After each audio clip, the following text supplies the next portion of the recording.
Les 12 proverbes flamands de Bruegel, analyse du tableau. À Anvers, on sait que Bruegel fréquentait les humanistes de son temps.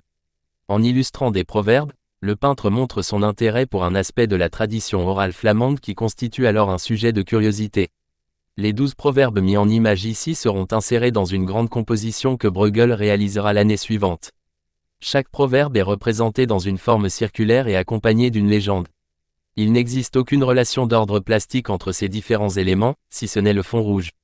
Isolés sur un aplat uniforme, les personnages incarnent des archétypes et sont entourés des attributs nécessaires à la démonstration.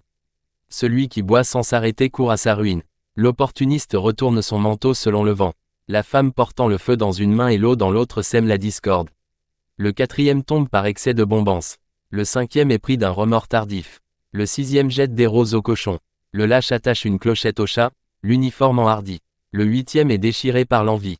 Le colérique se tape contre un mur, il crée ses propres ennuis. L'incapable se démène en vain. Le 11e porte la hugue des cocus. Le 12e pisse à la lune, il faut apprendre à ne pas viser des choses impossibles à atteindre. Avant d'être un tableau, ces 12 proverbes étaient des assiettes décorées que l'on pouvait suspendre au mur. Au XVIIe siècle, elles ont été encastrées dans une planche pour ne former qu'un seul et même panneau.